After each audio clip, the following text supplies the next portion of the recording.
Hello, my name is Paauline and I'm working on the Government and You project.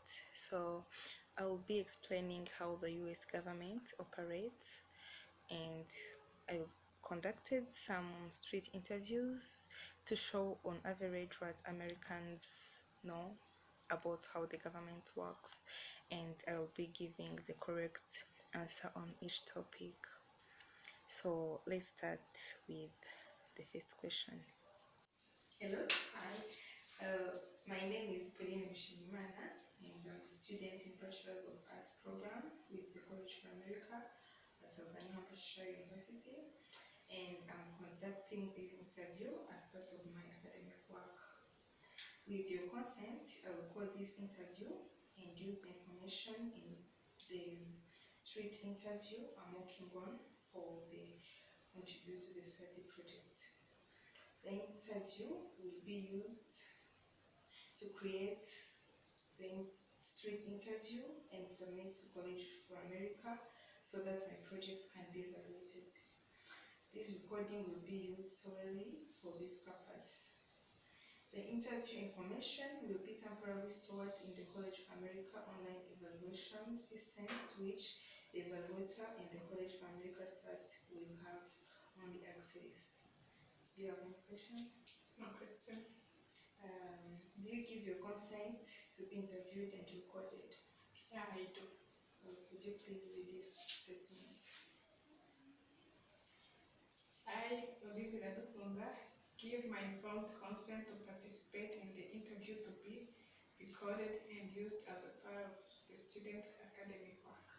Okay, thank you very much. So this interview, I will ask you only 4 questions. So the first one is, what are the 3 branches of the government? Thank you. I think the 3 branches of the government are judiciary, executive, and legislative. Hello, how are you? Yeah, good. So today we are May 13th, 2018, and my name is Paauline and I'm a student in Bachelor's of Arts program with College for America at University, and I'm conducting this interview as part of my academic work. With your consent, I will record this interview and use the information in a street interview I'm working on for the Contribute to the Society project. So the interview will be used to create the street interview deliverable and submit it to College for America so that my project can be evaluated. This recording will be used solely for this purpose. The interview information will be temporarily stored to the College for America online evaluation system, to which only evaluator and College for America staff will have access. Do you have any question? Do you give your consent to be interviewed and recorded? Okay, can you please state the statement? I, Victoria Mkamatari, give my informed consent to participate in this interview, to be recorded and used as part of the student's academic work. Thank you very much. So let's start with the interview. I have only 4 questions. So what are the 3 branches of the government? Okay. I know executive and judicial. The government. So as you saw it, most of them, they know the 3 branches of the government, which is the legislative branch. The legislative branch is made up of the House of the Senate and the House of the Representative, and the role of this branch is to create laws. The executive branch, it has the president as its head, and the vice president and other officials are in this branch too. So this branch makes roles official, and the branch can appoint or remove people from the cabinet. There is also the judiciary branch. It is headed by the Supreme Court, and the role of the branch is to give explanation of the Constitution and the rules, as well as making some rules to be added in the constitution or not. What does each branch do? Well, I think judiciary is the one responsible for making the laws. Okay. So what does each branch do? Honestly, I don't know. It's fine. So as you realize it, most of them, they don't know what each branch do.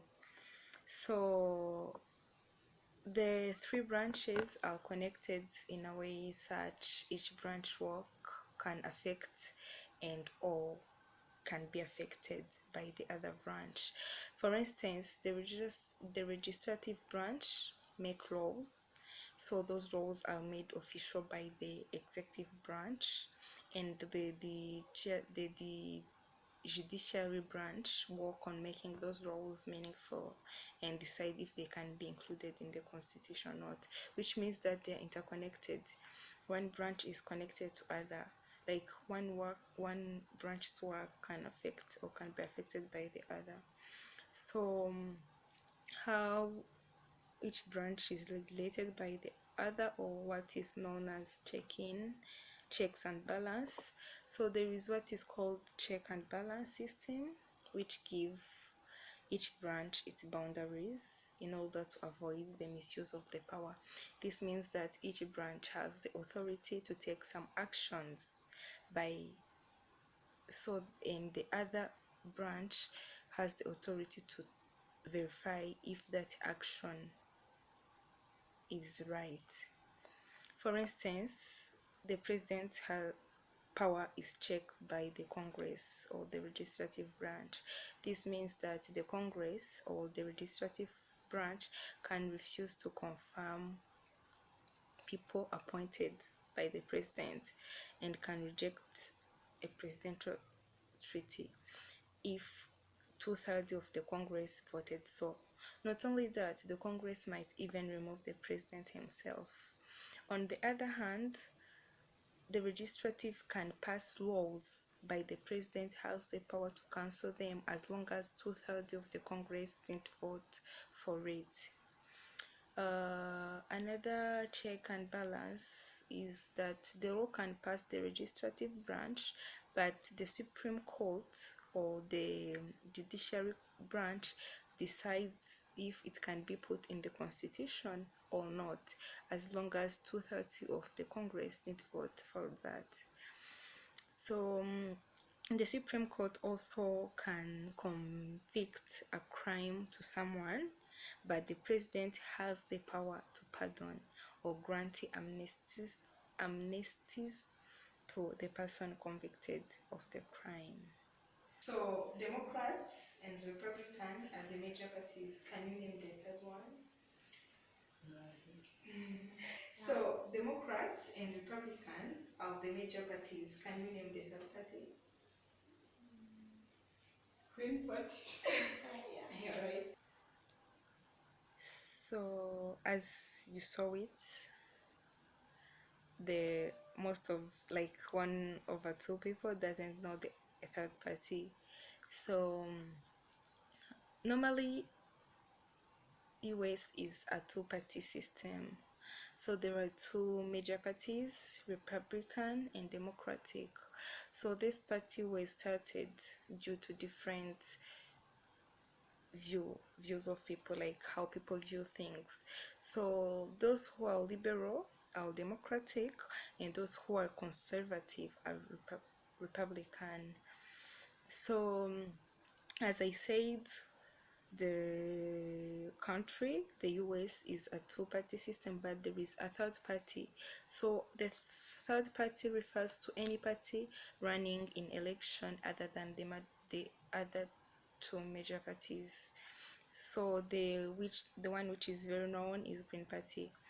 So the third party or minor parties, it has an influence on the national politics because it organizes and mobilizes around a single issue or position, putting pressure on a candidate from major political parties to address this issue.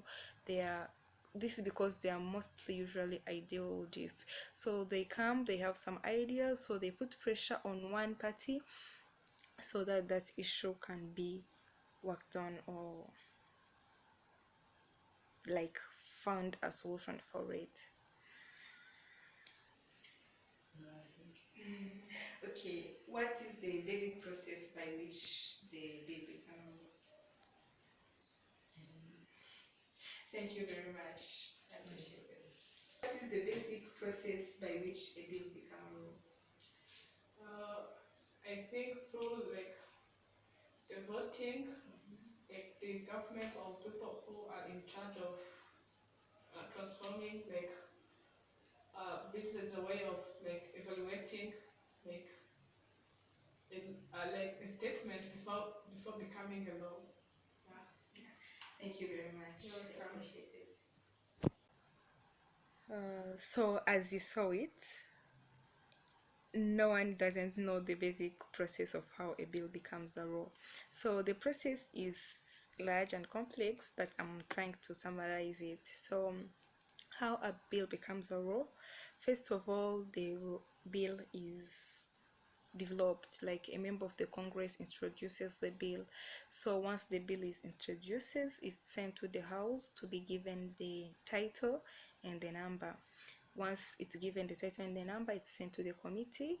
So the committee is made of a number of senators and representative that has a specialization in a given area. So the bill is sent to the one committee depending on what that bill is related to. Let's say it's about like international relations or logistics. Depending on the specialization, it's sent to the committee dealing with it. So once it's at the committee review the bill. The bill might be rejected automatically and tablets, that's how it's called, to be tablet it. So which means that the bill will never be discussed, or the bill can be put on hold for hearings. So on this stage, opinions and facts are given, and the bill can be even modified a little bit to make it more convincing.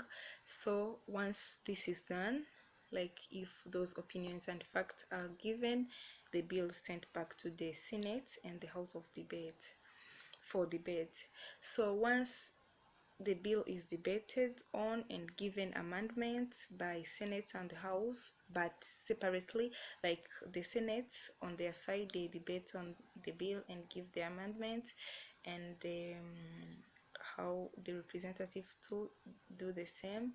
So if the bill is not accepted by one of those debates, either the Senate side or the House side, the bill is automatically dead.